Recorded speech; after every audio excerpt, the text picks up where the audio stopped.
بسم اللہ الرحمن الرحیم نحمدہ و نصلی علی حبیب الکریم۔ سورہ آل عمران کی آیت نمبر 76۔ بَلَىٰ مَنْ أَوْفَىٰ بِعَهْدِهِ وَاتَّقَىٰ فَإِنَّ اللَّهَ يُحِبُّ الْمُتَّقِينَ۔ ہاں کیوں نہیں، جو شخص اپنے اقرار کو پورا کرے اور پرہیزگار بنا رہے تو اللہ بھی پرہیزگاروں کو دوست رکھتا ہے۔ اس آیت میں اللہ تعالیٰ نے ان لوگوں کی نشانیاں بتائی ہیں جو متقی ہیں، جن سے اللہ تعالیٰ محبت کرتا ہے۔ اب ایسے لوگ کون ہیں؟ یہ وہ لوگ ہیں کہ جو شخص اللہ سے کیا ہوا عہد پورا کرتے ہیں، بندوں سے کیے ہوئے عہد پورے کرتے ہیں اور تقوی اختیار کرتے ہیں۔ اگر کوئی اللہ سے عہد ہے، یعنی کہ اللہ تعالیٰ کا عہد کیا ہے کہ اللہ کے حکم کو ماننا، اللہ تعالیٰ نے جو احکام دیے ہیں ان کو ماننا، اور بندوں سے عہد کیا ہے کہ بندوں سے آپ نے جو کوئی وعدہ کیا ہے اس کو پورا کرنا۔ تو اللہ تعالیٰ جو ہے ایسے متقی لوگوں سے محبت کرتا ہے۔ جس طرح کہ رسول صلی اللہ علیہ وسلم نے بھی ارشاد فرمایا ہے کہ منافق جو ہے اس کی 3 نشانیاں ہیں کہ جب وہ بات کرتا ہے تو جھوٹ بولے، جب وہ وعدہ کرے تو وعدہ خلافی کرے، یعنی کہ اپنے عہد کو پورا نہ کرے، اور جب اس کے پاس امانت رکھوائی جائے تو وہ خیانت کرے۔ یہ منافق کی 3 نشانیاں حدیث پاک کے مطابق۔ اس کے بجائے جاتی ہے آیت نمبر 77۔ الذين يشترون بعهد الله وأيمانهم ثمنا قليلا أولئك لا خلاق لهم في الآخرة ولا يكلمهم الله ولا ينظر إليهم يوم القيامة ولا يزكيهم ولهم عذاب أليم۔ جو لوگ خدا کے اقراروں اور اپنی قسموں کو بیچ ڈالتے ہیں اور ان کے عوض تھوڑی سی قیمت حاصل کرتے ہیں، ان کا آخرت میں کچھ حصہ نہیں۔ ان سے خدا نہ تو کلام کرے گا اور نہ قیامت کے روز ان کی طرف دیکھے گا، اور نہ ان کو پاک کرے گا، اور ان کو دکھ دینے والا عذاب ہوگا۔ اب اس آیت میں اللہ تعالیٰ نے ان لوگوں کے بارے میں خبر دی ہے جو دنیا کے حقیر فائدوں کی خاطر جھوٹی قسمیں کھاتے ہیں اور اللہ سے کیے ہوئے عہد و پیمان جو ہے اس کا لحاظ نہیں رکھتے، اس کا خیال نہیں رکھتے، اللہ کے دین کے تابع دار نہیں ہوتے، یعنی کہ جو اللہ نے احکام دیے ہیں کہ اب بندوں کے عہد پورے کرو، میرے عہد پورے کرو، ان چیزوں کی پابندی نہیں رکھتے، ان کے لیے سزا بھی بہت سخت ہے۔ ان کا دیکھو پہلا کیا ہے کہ ان کو آخرت میں کوئی حصہ نہیں ہوگا، اور قیامت کے دن اللہ ان سے بات تک نہ کرے گا اور ان کی طرف نظر بھی نہیں کرے گا۔ یعنی اس سے کیا پتہ چلتا ہے کہ اللہ ان سے شدید ناراض ہوگا، اور نہ ہی ان کو گناہوں سے پاک کرے گا، ان کے لیے دردناک عذاب ہوگا۔ اب دیکھیں، گناہ گار انسان تو ہم بھی ہیں، ہر انسان جو ہے وہ گناہ گار ہے، لیکن اللہ تعالیٰ رحمان رحیم ہے، ہم توبہ بھی کرتے ہیں اور ہم یہ امید بھی رکھتے ہیں کہ قیامت کے دن اللہ تعالیٰ جو ہے ہمیں انشاءاللہ معاف فرمائے گا۔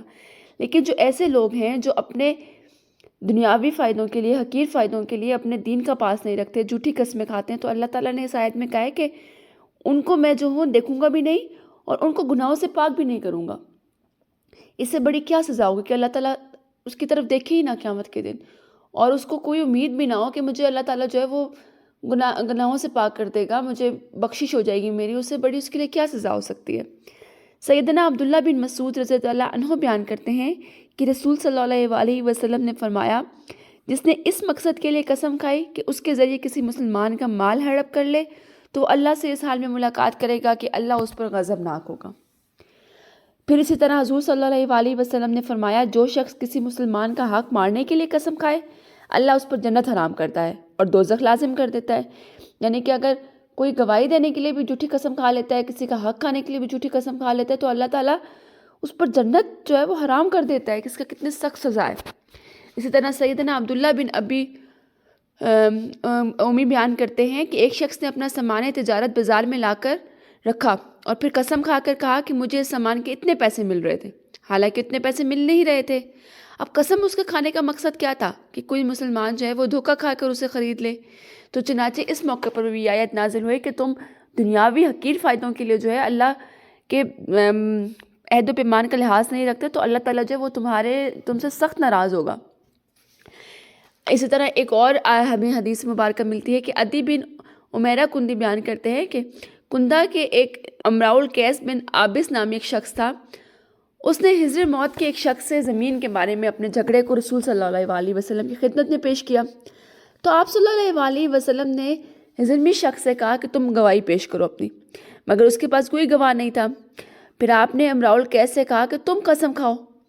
اب ہضرمی جو تھا اس نے کہا کہ اے اللہ کے رسول، اگر آپ اسے قسم کے ذریعے موقع دے دیں گے تو رب کعبہ کی قسم وہ میری زمین کو لے جائے گا، یعنی کہ اس کو یہ یقین تھا کہ جھوٹی قسم اٹھا لے گا اور میری زمین لے لے گا۔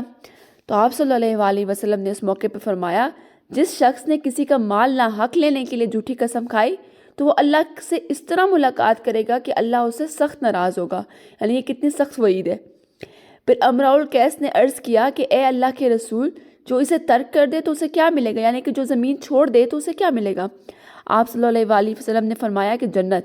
تو اس نے عرض کی، اے اللہ کے رسول آپ گواہ رہیں، میں نے ساری زمین جو ہے وہ اس کے لیے چھوڑ دی ہے، یعنی کہ اس نے کتنا فائدے کا سودا کیا۔ اس نے کہا کہ اگر میں چھوڑ دیتا ہوں تو مجھے جنت ملے گی، تو میں زمین کو چھوڑنے کو تیار ہوں، وہ دستبردار ہو گیا۔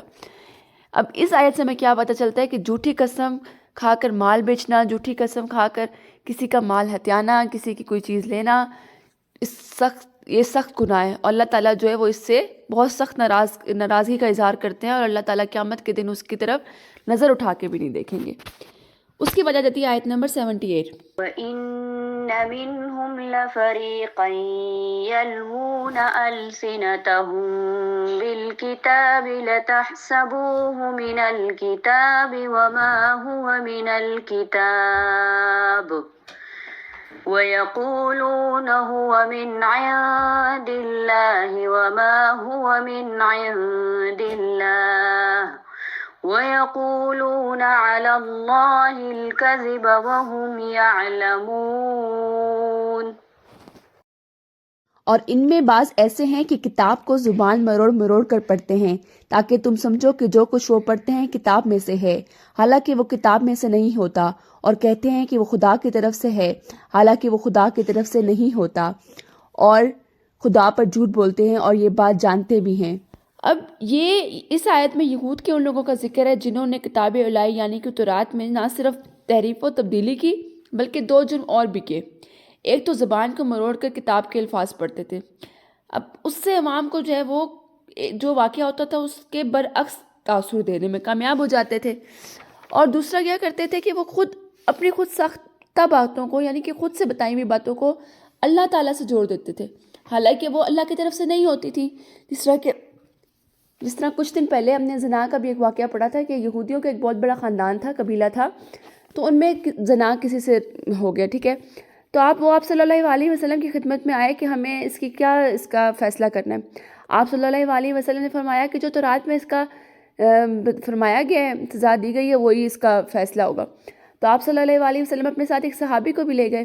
اب یہودیوں کا جو ایک بہت بڑا عالم تھا، اس نے جب اس کو کہا گیا کہ تم تورات پڑھو اور اس میں جو زنا کی سزا ہے وہ بتاؤ، اب جب زنا کی سزا پہ وہ آیا تو اس نے وہ جو سزا تھی اس کو تبدیل کر کے کچھ اور بول دیا۔ تو آپ صلی اللہ علیہ وسلم کے ساتھ جو صحابی تھے انہوں نے کہا کہ یہاں پہ تم نے اس چیز کو حذف کر لیا ہے، تو یہاں پہ جو سزا ہے وہ رجم ہے۔ تو وہ جہاں پہ وہ دیکھتے تھے کہ اپنی فائدہ ان کو مل رہا ہے، وہ کتاب میں چینجنگ کر دیتے تھے اور وہ پھر اس کو اللہ تعالیٰ کی طرف منسوخ کر دیتے تھے۔ اب سیدنا عبداللہ بن عباس رضی اللہ عنہ اس کا معنی یوں بیان کرتے ہیں کہ وہ لفظوں کو اپنی جگہ سے ہٹا دیتے ہیں، کیونکہ اللہ کی کتاب میں سے کوئی لفظ بالکل نکال دینا کہ بالکل ہی ختم کر دو، وہ یہ نہیں ہو سکتا، مگر وہ اس میں تحریف کرتے ہیں، یعنی کہ اس کے معنی ایسے بیان کرتے ہیں کہ جو اس کے اصل معنی نہیں ہوتے، ٹھیک ہے۔ اس کے بعد آتی ہے آیت نمبر 79۔ ما كان لبشر أن يؤتيه الله الكتاب والحكم والنبوة ثم يقول للناس كونوا عبادا لي من دون الله ولكن كونوا ربانيين بما كنتم تعلمون الكتاب وبما كنتم تدرسون۔ کسی آدمی کو شایع نہیں کہ اللہ اسے کتاب اور حکومت اور نبوت عطا فرمائے، پھر وہ لوگوں سے کہے کہ میرے بندے ہو جاؤ، بلکہ اس کو یہ کہنا چاہیے کہ تم ربانی ہو جاؤ، کیونکہ تم کتاب کی تعظیم بھی دیتے ہو اور پڑھتے پڑھاتے رہتے ہو۔ اس آیت کا شان نزول یہ ہے کہ نجران کے کچھ عیسائی جو تھے وہ کہتے تھے کہ ہم حضرت عیسیٰ علیہ السلام نے حکم دیا ہے کہ ہم انہیں رب مانیں۔ اب اس آیت میں اللہ نے ان کے اس قول کی تکذیب کی ہے اور بتایا ہے کہ انبیاء کی شان سے ایسا کہنا ممکن ہی نہیں ہے۔ اللہ کہتا ہے کہ ایسا ممکن ہو ہی نہیں سکتا کہ میں کسی کو کتاب دوں، کسی کو نبوت دوں اور وہ لوگوں کو کہے کہ تم اللہ کو چھوڑ کر میری عبادت کرو، بلکہ وہ تو تمہیں یہ کہے گا کہ تم ربانی ہو جاؤ۔ اب یہاں پہ ربانی کا مطلب کیا ہے کہ اللہ والے ہو جاؤ۔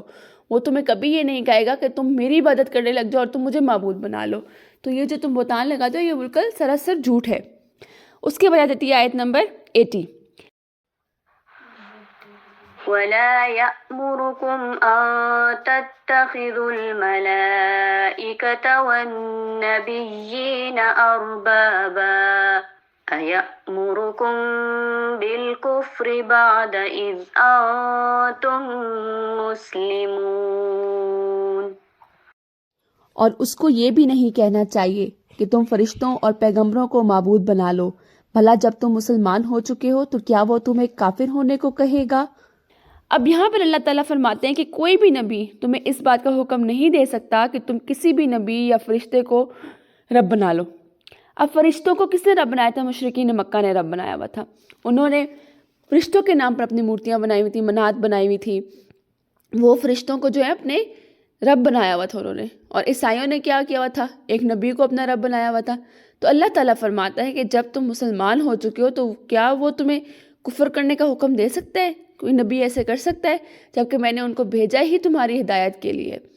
آج کا لیسن ہم یہیں اینڈ کرتے ہیں، نیکسٹ لیسن کا آغاز انشاءاللہ اگلی آیت سے کریں گے۔ جزاک اللہ خیر کثیرہ۔